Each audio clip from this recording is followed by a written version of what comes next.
You're listening to The Other 50%, a herstory of Hollywood. I'm Julie Harris Walker.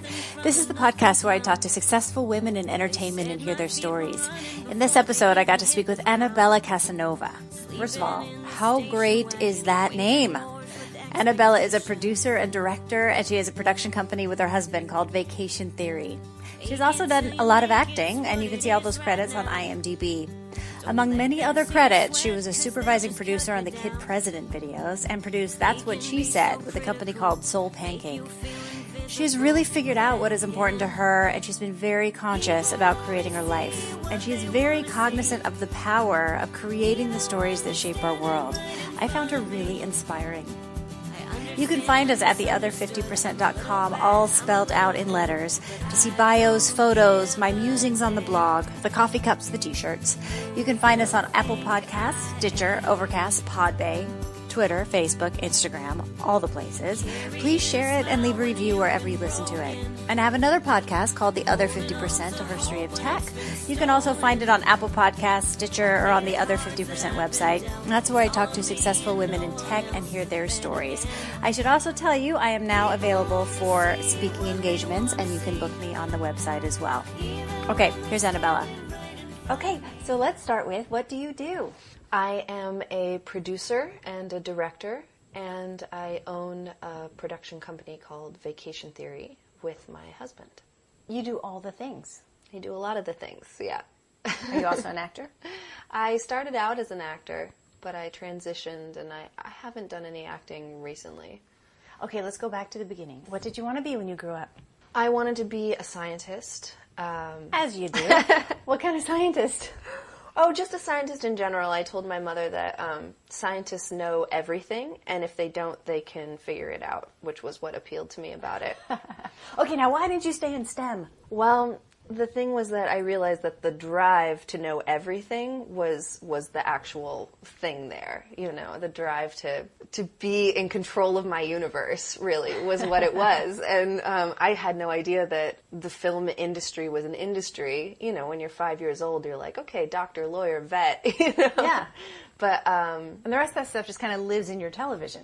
Exactly. But my father was an artist. He was a fine artist. And he was extremely talented and had a lot of success, but was always very tortured about his work and about the art world in general. But he loved movies. He loved them so much. And so we had these moments together where we would just watch movies, and it was, you know, far more than going into museums with him or art shows or any of that stuff. He was just totally abandoned to his sense of joy and when he was watching a film, but also watching it with this critical artist's eye. Where'd you grow up? Claremont, California. Oh, yeah.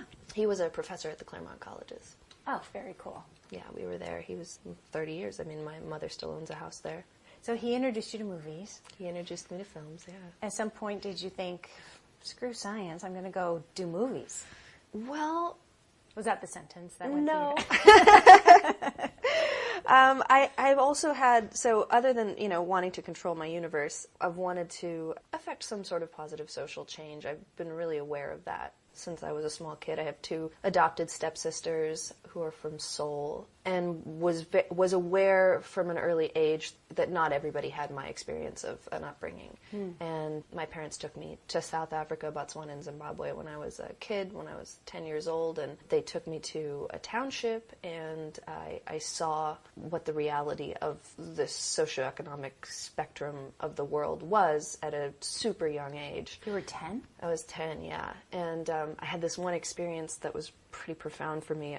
We were staying in this campground in Monopools in Zimbabwe, and there was like a shower area, and I went and I took a shower, and I took my normal shower that I take, which was like 25 minutes, half hour, something like that, as a 10-year-old kid playing around singing. And when I came out, there was this full-grown man who was running towards me, full tilt, in a panic. And when you're a kid, you don't see panic on adults' faces. So this was like a really a moment that stuck with me because it was the first time I saw panic on someone's face. And it was because I had used the entire water ration for the whole campsite for the entire day. Oh, God. And to realize that at that age, and then also with the coupling of like, I want what I say to be the truth, and I want to control my world, kind of set me on a path that I wanted to change it in some way. And so I went into international relations in college. That's what I studied. Wait, can we back up just a second? Yeah. Were you just mortified? How did you even get over that? Yeah, it was extraordinary. And why didn't anyone tell you? Take a 30-second shower. The thing that I realize now, I didn't realize at that point, was that my parents didn't know either. That's the thing. I mean, my parents were, 50? My dad was 50, 60 at that point. And they'd grown up in a Western world also, They didn't know that either. All right, so you only do that once.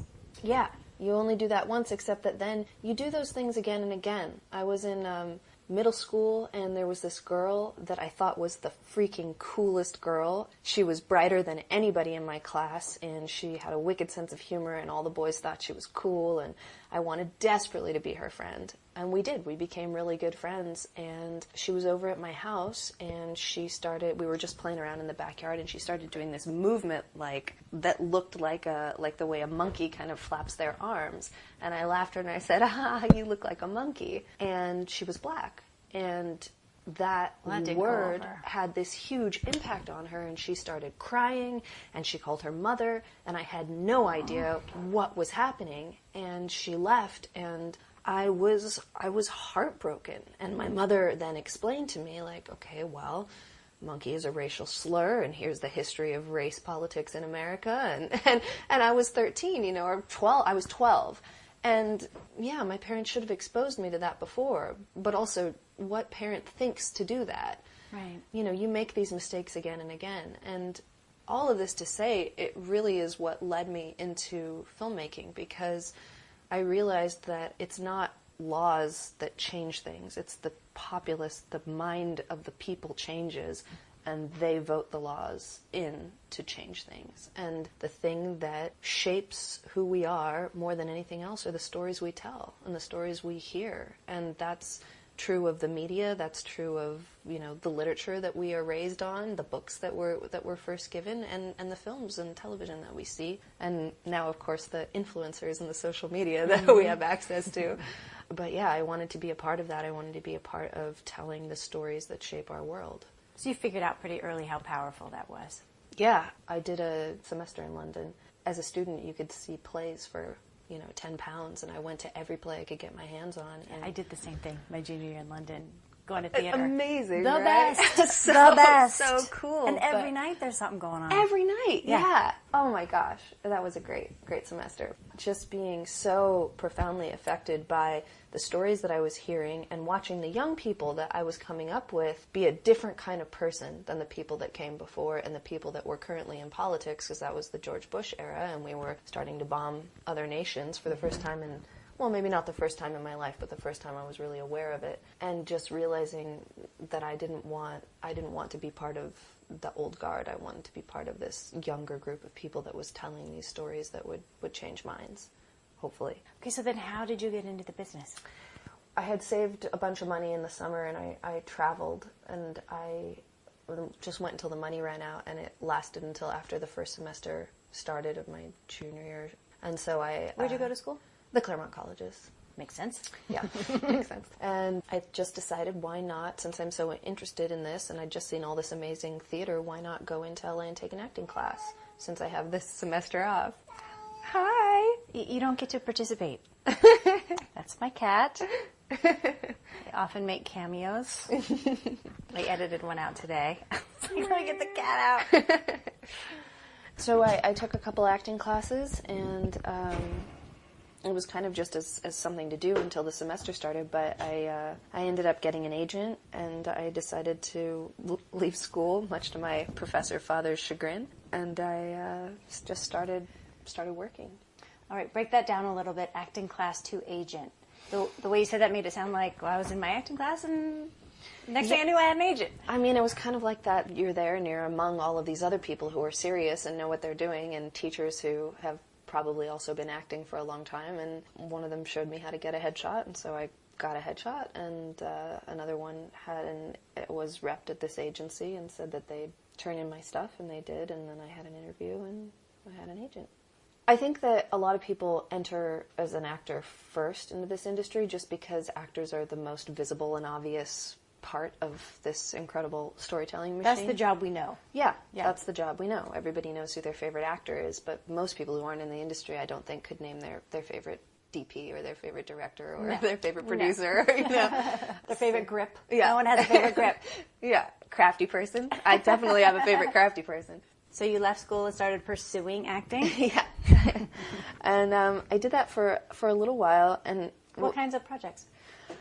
You know, I mean, the thing is, when you're 21 and you're a girl and you're in LA, there are, unless you're extremely lucky and or extremely talented, I suppose, there are very specific roles that are accessible to you. Mm-hmm. And I discovered those. I was the last girl to die before the main character in a horror movie. I was the love interest in a TV show. I was the bitchy sorority girl who, you know, it was so far away from the affecting change that I had dreamt about. Yeah.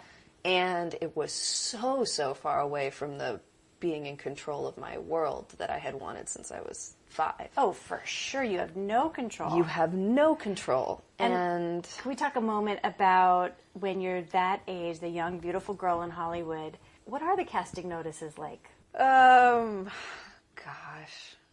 I mean, body conscious is something that they like to put because they think it's like politically correct way to say you got to be hot from the neck down, you know. Body conscious. Body conscious. So they're really rich, complex, deep characters for women in that demo? Yeah, you know, they weren't available to me. And also, that's not to say that they aren't there. I have some successful actors friends that have done extraordinary work and have found it and have done it.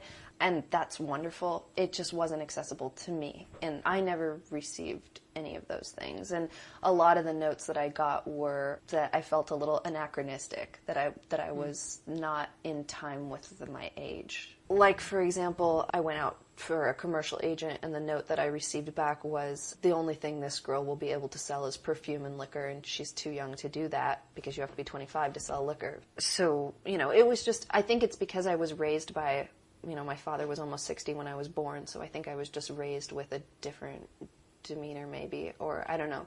I didn't find those characters that you see in some extraordinary films that are these young, complex female characters available to me. And the other thing is that, you know, there are kids who have been acting since they were 5, and by the time they're 20 have an incredible career, and those are the ones that are getting those roles. Yeah, but everyone else has to prove it in commercials for a while. Yeah.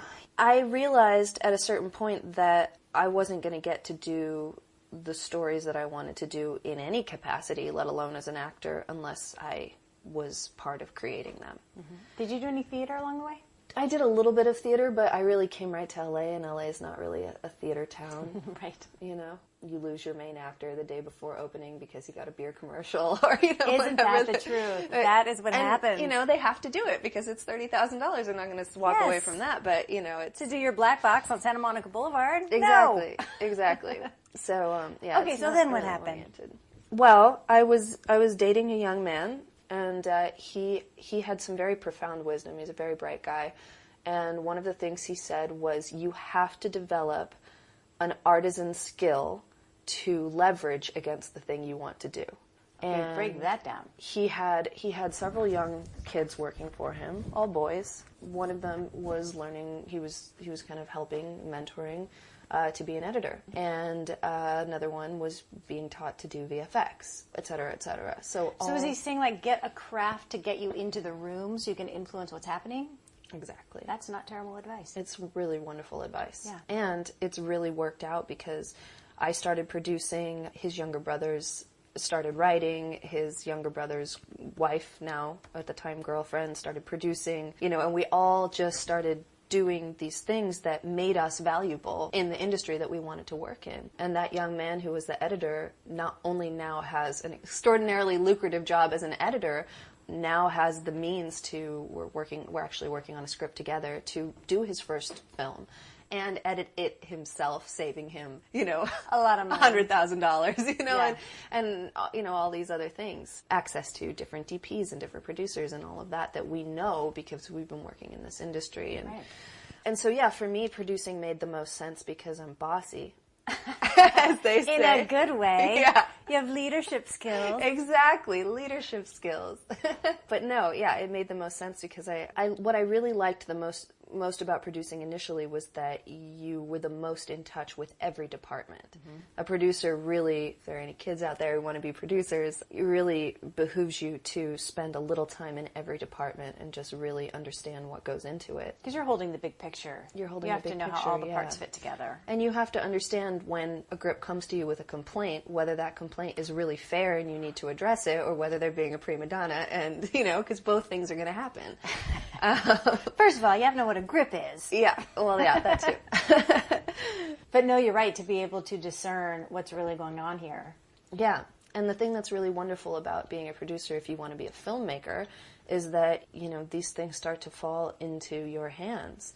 All the elements are available to you. It's a journey to have gotten there, but after starting my own company and with my husband and we've started producing under our auspices, our goal is to do 7 months of commercial work where we pay everybody really, really well, and then one cool little indie film a year where everybody comes for free because we've paid them well the whole rest of the year. Exactly. That's very strategic and smart. That's what we're after. We've been in business 2 years. What's the name of your company? Just under 2 years. Vacation Theory. Mm-hmm. Well, we can unpack that. Yeah. Let's come up with that. I worked for a couple of people, and that ex-boyfriend that I had mentioned, where work was their absolute highest priority. And they would spend 16 hours a day, 6.5 days a week, and I would I have this one incredible mentor, this woman that we should definitely talk about, who runs a company called Soul Pancake. Her name's Shabnam Mogherabi, and she taught me everything. She was truly, truly extraordinary in my life, and I can't stress how important it is to find a mentor that can teach you. How'd you meet her? I was introduced to her because that editor that I had mentioned, who was working for Martin, was editing a lot of the spots that Soul Pancake was making in the early days. He knew that they were looking for a production coordinator, and so he introduced me and helped me set up a meeting. Although Martin will claim it was all him, but it really was Josh. And I went in kind of knowing nothing, but just being naturally, I look people in the eye, and I've got a deeper voice, and I am pretty organized, and I think that's apparent. You seem serious and smart. Yeah, serious and smart. And curious. Serious, smart, and curious, yeah. And I think if you bring that into really any profession at the beginning, you can learn what you need to learn on the job. And I did. They hired me as a production coordinator, and I was supposed to be working 4 hours a day and ended up working like 12 hours a day because there was just that much work, and I wanted to do it because it was interesting and I loved it and I was learning so much. God, was it worth it? I mean, and that's the other thing that I think is really important to tell like young people that are interested in the business is you're going to find that first job and you're going to give way more than you're going to get in terms of, finances or whatever, monetary compensation. But if you are learning at the rate at which you want to learn and the types of things you want to learn, you're basically being paid to go to school. Yeah. It's film school. Yeah. When you consider how expensive school is, they paid me really well. Mm-hmm, mm-hmm. Also, something to stress about that is that I don't have debt.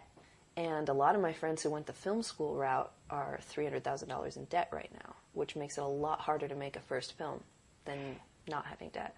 My mentor said to me as I was applying to film school for graduate school, and I was working as a PA in this production company, he said, why are you going to go hide in school for 3 years to come out and get the exact same job you have today? I was like, good point. I think I'll stay here and see where I am in 3 years. Yeah, yeah.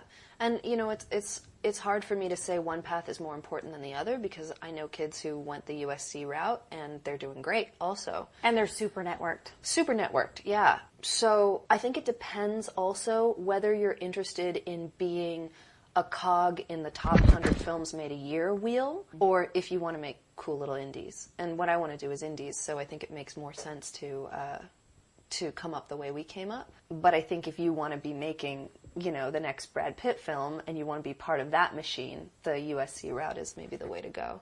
It's hard to say. So we're not discouraging people Yeah. from going to film school. That is also important and valuable. Yeah, absolutely. But Okay, it wasn't my path. Back to vacation theory. Yeah.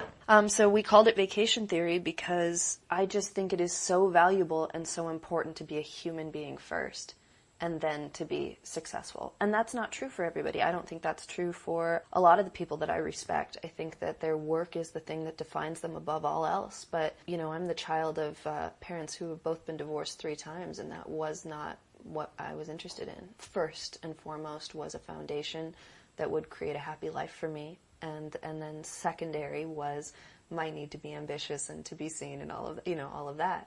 And I'm not saying one is right and one is wrong, but for me, the priority was definitely to marry the right person, to do the work on myself that I needed to do to be able to marry the right person, to be able to have children that would be well supported by both parents. And I think that I have achieved that. That's so smart. I wish I had done that. Who'd you marry? Well, funny story. I was working at Soul Pancake, and I worked my way up from production coordinator to lead producer, which was really cool, in-house producer for them. And Soul Pancake is a socially conscious media machine. So everything they make, certainly at the beginning, and I think still now, but it's harder the bigger you get and the more people have access to creating under your auspice. But they say they make content that matters. And everything they did was supposed to expand the world in some positive way. And it really did. When I was working there, man, we had the coolest shows. We had one called Art Attack, which was about exploring new artists and understanding fine artists and understanding why they did what they did and how they did it and all of that. And I was actually there. I was the first time I got to really direct, and I created a show for them called That's What She Said, which was women sitting around a table talking about a variety of women's issues. And then I realized through the comments and also just kind of on my own that if we want to create a society where women are really equal, we need to create a generation of men, or at least give a platform for a generation of men who are aware of that to give voice. And so we created That's What He Said, which was the same thing, but for men. Was it men talking about men's issues or men talking about women's issues? It was 6 episodes. 5 of them were men talking about men's issues, and one of them was called Women, and it was men talking about women. Yeah, I think you're right. I think that at least, the men that I'm surrounded with, and granted I live in LA and work in a creative field, but the men that I'm surrounded with are really empathetic, and I think are really much more in tune with both their masculinity and their femininity than our predecessors were, our fathers were, maybe. And certainly most of my contemporaries have really strong mothers and somewhat disappointing fathers, at least emotionally. I really think the men of my generation are going to be much better fathers than their fathers were. So that's encouraging. So there's hope. Yeah, definitely there's hope. I've always thought that I'm sure it's a privileged position for me to even have this position, but the women's movement of the 60s and 70s forgot to get men to agree and commit to what they were going to pick up. So now it's time. Definitely. And, maybe some of that is necessary. Maybe revolutions have to be slightly bloody, whether, it's emotionally or politically or whatever, maybe. I think being the privileged aftermath of what those women did, we have this wonderful opportunity to integrate men into it, and it's so much more fun when it's both. Maybe that's just the next step. Yeah. And also the next step, I think, is integrating femininity into feminism, which maybe is a tricky thing to say, and I don't want to... Yeah, what do you mean by femininity? I don't want to make anybody mad, but I think that the women of the 60s and 70s, to some degree, the gold standard was male and masculine, had to prove that they could be just as male and masculine as those men could be, to some degree. You can see it even in the fashion, these huge shoulder pads, right, of women. The suits. Yeah, these power suits that made women literally have the shoulders that men had. Yeah. And what I really love when I'm on set, and one of the reasons, so what I was going to say is that I hired who is now my husband, and he worked underneath me for a long time as my production manager, and then we fell in love and got married. But what I really loved about working with him and some other really extraordinary men that I've worked with is that they allowed me to be the boss completely, with complete respect, but also allowed me to be the woman. You know, however that manifested, whether it was as traditional as opening a door for me or respecting a feminine point of view and appreciating it. And I think that's a really extraordinary thing that the women of my generation have the privilege to experience. Yeah, I think the shift has to go toward valuing the feminine. Yeah.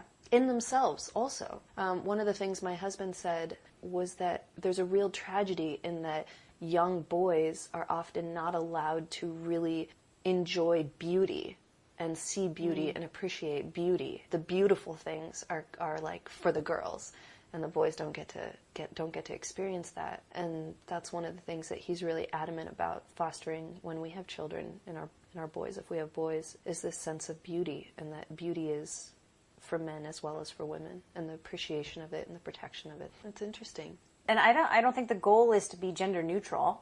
Right. It's just to have balance. I think it's to understand that both femininity and masculinity exist in both men and women on a sliding scale, and wherever your scale slides is good. And your work is good if you're authentic to what you are. And it's all valuable, and everyone has interesting stories. Yeah, which leads me to another point, which is why it's so important for women and minorities to start really, really making stuff. Like I said, a story is good if it's authentic to who you are. So, you know, people with stories that haven't been told need to make stories so that they can be good, so that we can hear them, so that we can expand who our identity as a nation, as a world. This is what saves the world. This is what saves the world, yeah. And this is something I'm very passionate about. For example, there's this woman, Ava DuVernay, who I'm sure you know. She's oh, I've heard of her. She's, she's my hero. She really, truly is my hero, more than anyone I think ever has been. She's a filmmaker. She's a director, incredible director. She did that thing where she got an artisan skill to leverage against what she wanted to do. She was in, I think she was in marketing or promotions for studios for big films, and did that for a long time. And oh, she was? Yeah, I believe so. I saw her interviewed at Sundance when Middle of Nowhere came out, and she said something to that effect. I'm sure I'm butchering it, but she was... Well, when we have Ava on the podcast, she'll tell us all about it. Yeah, she can clarify. But yeah, she said that she was tired of doing marketing for these films that were telling the same story over and over. I mean, if we have to hear another goddamn World War II story, I'm going to explode, right? Come on. I mean, or frankly, another superhero story. Right? Like, there are more stories. I mean, white men's stories are very interesting, and they have sustained us for a long time. But enough already. Yeah, yeah. So she started making films that were about the people that she grew up with, that were stories that she had never heard told before. And one of them, Middle of Nowhere, which got her the Best Director at Sundance, was about this woman whose husband is incarcerated. And what do you do when the love of your life goes to jail for the next 10 years? And that's an extraordinary point of view that I had never considered. I'd never even thought about that. And she made this incredible film about it. Because you can't imagine your husband being incarcerated. Exactly. And also, whenever the news focuses on it, they focus on the person who got incarcerated. And everybody else that's left behind when they go to jail that's not newsworthy, right? So, you know, it's extraordinary. And now every time I think about someone going to jail, I think about all the people they left behind, which expands me as a human being and anyone who has seen that film as a human being, and maybe changes our opinions on the prison system, right? And then once you see 13th, then you Right. question if they should even be in prison. And then once you watch Orange is the New Black and see the privatization of the prison industrial complex, it makes you question the whole thing. Exactly, exactly. And what I think is really important is that, you know, she went from making Middle of Nowhere to making the 13th, because I think if you just start with the 13th, it's harder for people to grasp it. Not actually, the 13th was wonderfully accessible, but I mean, if you just start with the facts, it's difficult for people to get to it. But if you tell them an emotional story that deals with real people experiencing real things, it opens up this chink in someone's armor that then the 13th can get in. Right. You have to be able to take it in. Exactly. And I think that's really the power of filmmaking, of storytelling, of writing novels, of, you know, any of that, is that you really can get through armor that rhetoric doesn't get through. Right. Because why does it matter? Because that's a human who is so much like me. Yeah, exactly. Why does it matter? And because we're all human ultimately. And I like think Moonlight did that. Yeah, Moonlight did that. But I think good filmmaking is, quote unquote, sympathy for the devil. You know, this concept of the devil is just this concept of other and not as good, right? Other and bad. And I think we can turn that devil into anything we want. If we're of a certain disposition, it's gay people. If we're of another disposition, it's vegans. It's, Nazis. It's whatever we make it. One-dimensional evil people that we don't have to try to understand because they're just evil. That's other than us. Right. And I think that when you make a film that gives you sympathy for the devil, whatever that devil is, whatever that other is, it opens us up, and that's why I want to make films. I remember watching Big Love, and in the first episode, I'm like, I am rooting for the polygamists. Like, how did this happen? Yeah, that's a great example. Schindler's List is really interesting because I think it's Ralph Fiennes, right, who portrays the Nazi. Yeah. And oh my God, what an incredible portrayal. And it's not that you find sympathy for that person, but you realize that the things that made that person who he is exist in you as well. Mm. It's painful. It's painful to confront that, but it's glorious also because humanity is so varied and extraordinary. Okay, now, as we're all trying to become Ava DuVernay, what do we do in the meantime? There's a really great example of someone who I have another director crush on. Her name, and I'm going to butcher her last name, but it's Anna Lily Amirpour, or Amirpour. She made A Girl Walks Home Alone at Night, and she's got another film coming out that's supposed to be extraordinary. I'm really excited to see it. But she just made a bunch of short films. And then she finally made a short film that got a lot of attention, that was A Girl Walks Home Alone at Night. Just that title. Right? It was really great. And then she got the funding to turn it into a feature. Oh, good for her. And that's a really good way to do it. Like, make short films to learn how to make it, do the craft, but then make a short film that has a feature film attached, like a feature film script attached, so that when you do have that one that's successful, then people come to you and say, that's great, what else you got? You say, well, I have the feature script, give me $100,000 so I can make it. And try to make that feature script be something you can make for $100,000 or $150 or $250, but like a reasonable amount, as opposed to $5 million or $10 million. Although we hope you get that funding too. Yeah, I mean, you'll get there, and you'll get to $100 million if Ava DuVernay is any touchstone. But yeah, she made this film called A Girl Walks Home Alone at Night, and it was about a lonely vampire in a terrible town. It was brilliant on a lot of levels. I mean, it's an incredible film, but it's brilliant because it deals with a woman coming to terms with, and it does it in this guise of a vampire, but a woman coming to terms with her rough edges as well as her loneliness, and hoping to find a place where both those things are accepted, where her roughness is accepted and her vulnerability is accepted. It got picked up by Vice. It went to Sundance and then got picked up by Vice. And the creative director of Vice, Eddie Moretti, calls her the next Tarantino. Oh, good for him. And I think that is so important because she is a young Persian woman. And she is being called the next Tarantino, who was the pinnacle of white male filmmaking. Yes, that is genius. I completely agree with him. I think she is, and she has, I see why he says specifically Tarantino about her, because she has that kind of incredibly visual storytelling eye that's both fantastical and hard-hitting. I just found that so encouraging, because now she's on her second film, right? Yeah. But she's really showing the pathway and lighting the way for anybody who's interested. It's so great, and they're calling her the next great director, not the next great female director. Exactly. Boy, what a shift. Yeah, it's happening. Get involved. Make content. It is not enough to decry the fact that there's not enough stories about women, or there's not enough stories about minorities. You have to fill the void with something. You have to create. Just do it. Just do it, yeah. And you can. It's accessible. Everybody can. All right, so what are you working on? Well, what I'm working on and where I'd like to take it are different. I'm working right now on my first short film. We shot it in Brazil, in Sao Paulo. It's about that moment in a young person's life that's coming from a Western, middle class or upper class world, where they, for the first time in their lives, experience the true disparity between rich and poor on a socio-economic spectrum of the world. This is about a young man. It's based on a story that actually happened to my husband. It's all a true account. He speaks Portuguese. He lived in Brazil for a year, and he was down there, and he was living in what he thought was abject poverty. He was surviving on an English teacher's salary and barely had enough to eat. He was eating bread and butter in the mornings, and he was living in this tiny little shack of a house on the border of a favela. And he was going to work one day, and it was like before dawn. It was 4 or 5 in the morning because he had to take a bunch of buses to get to work. And he turned a corner, and there was a mountain of trash, and behind the mountain of trash was a 5-year-old girl who was digging through the trash to find her breakfast. Yeah, you think you're poor. Yeah. We'll show you poor. Yeah, exactly. And he gave her money and asked her if she was okay in his broken Portuguese at the time. And, she took the money and stared up at him terrified and then ran off. And he proceeded to get on a bus and go to work and go up to the very top of a creative agency to teach English to this guy who had a ton of money, who took a helicopter to work that day because the traffic in Sao Paulo is so bad. And you think, oh my God, this is wealth, right? That this guy lives here.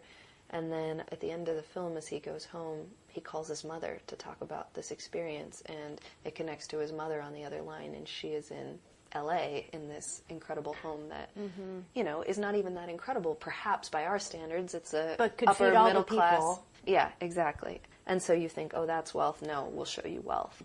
The point of the film is just to show that spectrum. And, when a person confronts for the first time that, yeah, they may start a charity, they may even adopt a kid, but ultimately how futile a person can feel their actions are in the face of what the truth is. And the world is so small now. Yeah. It's not just happening on the other side of the world that you can ignore. No. And it's so connected. What is happening on the other side of the world is affecting us in a really profound way. I mean, people are getting blown up at an Ariana Grande concert because in another part of the world people are in poverty and really miserable. So yeah, that's what the short film is about, and it feels a little bit heavy-handed in terms of getting out to the people who wouldn't already be on board to understand that message. What I really ultimately want to do is I want to make YA, more or less, young adult literature, storytelling, that's like the worlds of the Harry Potter or the Hunger Games or the whatever, but that has a social justice bent. Because you think about it, and it's always, this kid, whether it's Hunger Games or Harry Potter or Twilight or whatever it is, it's this kid who is really out of step with the world that they're in, maybe even being severely oppressed, in terms of the Hunger Games, maybe even being starved or politically oppressed or whatever it may be, who then finds this power inside of themselves and rises up and conquers, right? And so I thought, well, within our universe, within our world, who is it that's actually being oppressed? And the Black Lives Matter movement was going on, and all these young black men are getting shot by the police and being sent to prison. And I thought, this is the world that this should be. What kind of magic can we bring into that world to tell this story? So that's kind of where I want to go next. Get Out is a perfect example of that, right? It's a horror movie. Everybody wants to see a horror movie, right? But it makes a point. Yeah, but it's not just a horror movie. And that's kind of, I think, where the sweet spot lies for me of where I want to go. Yeah, and I think the young people want it. Yeah. Remember when Fault in Our Stars came out, and my daughter and her friends saw it so many times, just weeping, and they were obsessed. Much more than Harry Potter or Hunger Games or any of those things that came on. They wanted the story that really made them feel something. Yeah, and I think that it's the time is really ripe for people whose stories haven't been told to get to tell them. I think that we're craving something more interesting, craving something different as a society, which is really heartening. God, I hope so. I was talking about it this morning with somebody because you see the news and the way people are treating each other and the YouTube videos of the horrible people in grocery stores, and you see all that, and do we really as a society want to be like that? And I think we don't. And I think we need to figure out how to help everybody be kinder, more human people. I think that everybody is looking for identity, kind of no matter what they're doing, whether they're in a gang or whether they're at an internship at a law firm. I think that everybody is just looking for something through which to define themselves. And I think that if we can create stories that give them alternatives, and show themselves reflected back to them in a myriad of ways, that really will help. And so far, the only category that's reflected back in a true myriad of ways are white men. There's a million films with a million different characters and a million different professions, and they're all white men. And so white men have had this opportunity to see themselves in a million different ways. But really no other category has had that opportunity. And I think that the more we can expand those stories, the better our entire society will be. It makes me think of, and I've seen a couple articles about this lately, the majority of mass murderers are white men. But because we have so many different varying stories of white men, we don't just say, oh, it's white men. We say, oh, it's this very specific mental illness type of white man, where I think people of other races don't get that benefit of the doubt. They're representing everybody all the time because we don't have that rainbow of stories. Exactly. That's a great way to put it, a rainbow of stories. Yeah, I just made that up. I love that. I'm going to steal that. You may have it. No, you heard it here first. Tell me this, are you a success? Yeah, definitely. I feel that I'm definitely a success because I'm with someone that I really, really in my bones feel like I'm going to be with for the rest of my life. And I have done the work on myself that I think will set my daughter up to be an extraordinary human being. And after that, hopefully we get to make some cool films. Are you a badass? Yeah, definitely. Like you even have to ask. Oh yeah, I can scare a crew into lickety-split. What advice do you have for young women who are just coming up and thinking about getting into this business? Know yourself. And that's such a hard thing to do, and it took me until I was, I would say, 28 or 29 before I started to feel like I started to know myself, you know? Mm-hmm. Now, it's easy to tell someone to do that. How do you do that? Well, really pay attention to the things that delight you. And when I say delight, I don't mean like the things that you think are cool because they're made to be cool. The things that give you armor. Not that. It's the things that make you just vulnerably joyful, just full of joy. Those are the things I think that really define who we are.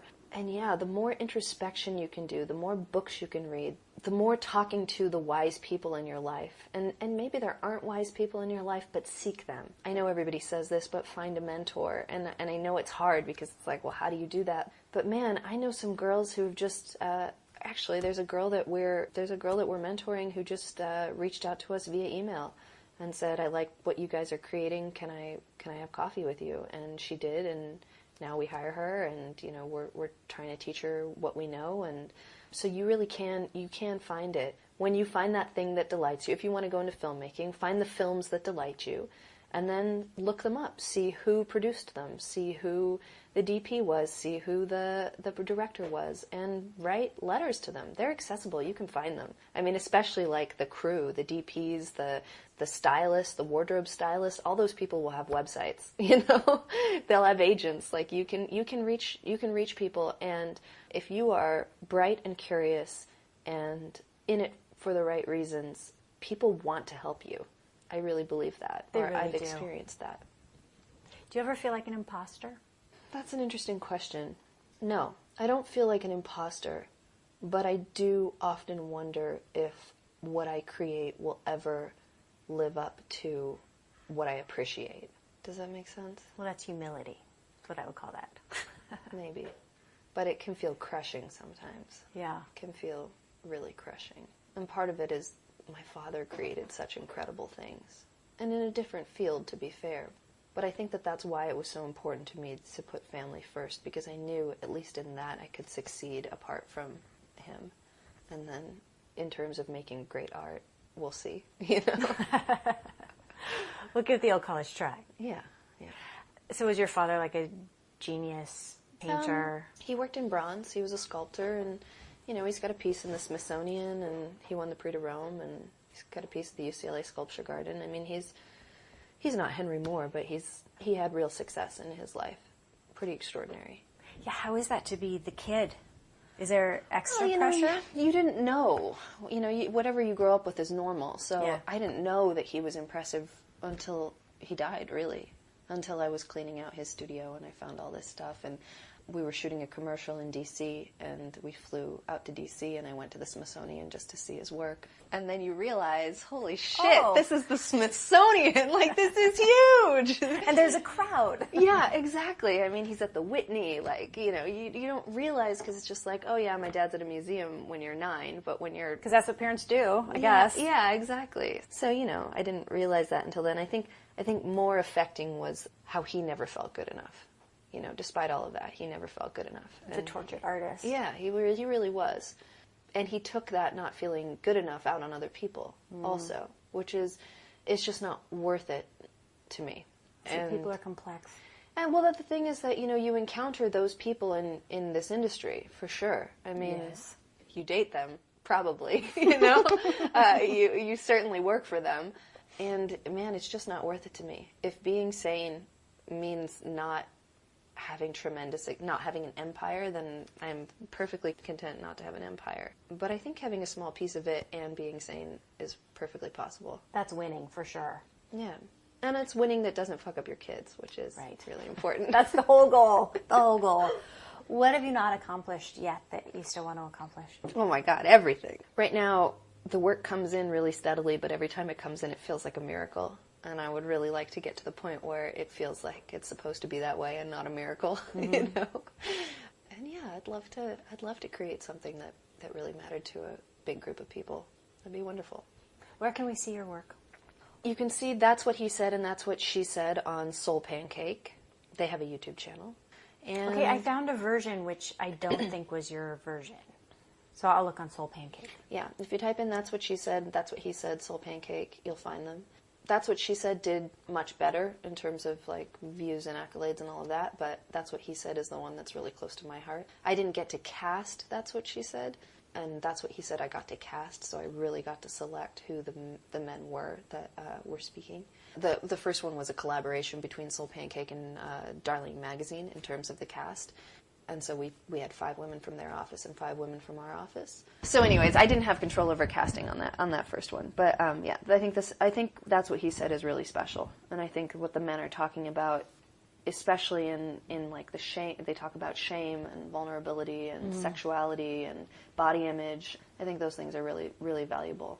And you never hear men talking about that. You never do. Yeah, they have a whole episode where they talk about body image and how watching superhero movies makes them feel, and it's really interesting. You know what I'm encouraged by, and this sounds really stupid, but I'm a little bit addicted to The Bachelor and The Bachelorette. Yeah, I've heard that from a lot of people. Yeah. Like bright, cool people. Yeah, like it's everyone's little secret. Yeah. I just got turned on to it a couple years ago. But the men on that show who are all 20s and 30s, they cry. They show their emotions. They're vulnerable. Yeah. Like you never see men on television crying. No, you don't. And except on The Bachelorette. The men in my life cry all the time. I think it's giving people permission to be vulnerable. Yeah. The Bachelorette is changing the world. Yeah. Well, you know what? Sometimes it does come in those forms. I encountered someone who said that they saw Armageddon, and after the film was over, broke down, and then 2 days later called their estranged kid and started a relationship again. Oh. Armageddon. You never know. Whatever works. We know it's a powerful medium and it's mysterious. Yeah. Yeah, it really is. Now, I want to ask you, I have a sense of what your answer is going to be, but coming up as a female in this industry, have you experienced discrimination, sexual harassment, being underpaid, things like that? As an actor, definitely. Mm-hmm. As a producer, no. But that's because I had the extreme good fortune to wind up in Shabnam Mugherabi's hands. She is just an extraordinary human being. And maybe pay-wise, I haven't always gotten paid what I should have gotten paid. But, you know, I remember, and this, I hope this doesn't offend anyone, but I remember reading Lean In and thinking, well, yeah, you know, yes, of course, you got to ask for more, you know, yeah. You always do. And that was something that was just kind of native to who I was to do So you were that. negotiating before, and women negotiating was cool? I mean, I guess so. And not that it doesn't always feel scary to do that. But yeah, I mean, as an actor, definitely. Just as a young woman in Hollywood, definitely. But it also depends on what circles you want to be in. Like, if you're trying to go to a UTA party, and you're a 21-year-old without a resume, you're going to be seen as there for one reason and one reason only to these older men, right? But if you are calling a young production company and telling them you want a PA because you want to come up and learn the industry, and then maybe you get put in a couple of their pieces that then get seen by someone, and then all of a sudden you have a resume, and then you go to those parties, it's a different story. So I think that if you're really strategic about where you place yourself, you can avoid a lot of that. And the men that I have encountered as a producer have not been tyrannical, by and large. There have been a couple. We worked with Dick House, which you can tell by the name what kind of company it is. They did. Is it owned by Dick? It's the Johnny Knoxville, that whole world. We worked with some of their people, and they said casually offensive things, like they came in and saw a group of interns that were mostly female and said, "What is this, a tea party?" And it's like, I will drive my high heel through your face. But yeah, by and large, I have really experienced compassionate and loving men, and I married one of them. Good job. Yeah. And you present yourself as sort of, pardon my language, unfuckwithable. Yeah, I don't suffer fools. No, I think there's something to be said for that. That's something that my husband likes to say about me. Anabella doesn't suffer fools. No, nobody's got time for that. Yeah, well, I found that if you have a sense of personal authority, which you can cultivate, like you just believe that you know what you're saying is true. Fake it till you make it. Fake it till you make it, right? If you come in with the facts and a compassionate sense of self, you really can get what you need from pretty much anyone. Because people are generally reasonable. I mean, sometimes you get a sociopath, right? And you just don't work with them again. There's plenty of those. But for the most part, people, from clients to agency to directors to grips, all the way down to your PA, right? Most people are reasonable if you come at them with authority and reason and compassion. Those three things, authority, reason, and compassion, are accessible to everyone if they just think about it and work on it. It helps to have a little bit of a sense of wry humor.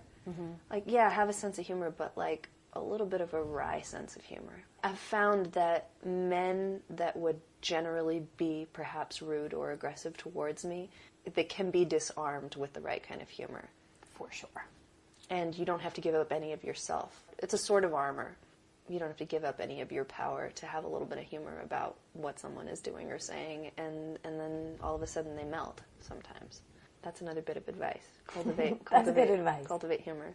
Is there anything we haven't talked about that you would like to add to this conversation? Yeah, just how social media, for all its ills, YouTube, cameras being cheaper, it really is the grand equalizer in terms of storytelling. If you have a computer with a screen, you can create your own content in a basement in Ohio or in a penthouse in New York. Wherever you are, you can create. And what you have to say is valuable if you're telling the truth. And I think that all young people should think about the effect that they have on their world and can have on their world and what that means to them. We did a project for Taco Bell at VidCon, and the topic was, what would you say if you knew the world was listening? And that was for all these kids who were at VidCon. They all want to be YouTubers. They all want to be Bethany Moda. They all want to be fashion bloggers or whatever. If you had 6 million followers, what would you really want to say? You really want to talk about your lip gloss? I mean, if you do, that's fine, and that's valid for you. We're going to judge a little bit. But maybe you talk about your lip gloss, but you also make sure that it came from ethical sources and that there wasn't any slave labor involved to make it. Maybe you wear the latest fashion, but you make sure that it's from an ethical fashion house. If the world were listening, and that's accessible to you at this point, what would you say? That's great. Thank you so much for doing this. Yeah, absolutely. This was really, really cool. You've been listening to The Other 50%, A Herstory of Hollywood. I'm Julie Harris Walker. I'd like to thank Anabella Casanova for sharing her story. And special thanks to Katie McDougall for editing and Jonathan Lucas for editing. Jay Rowe, Danny Rosner, and Allison McQuaid for the music.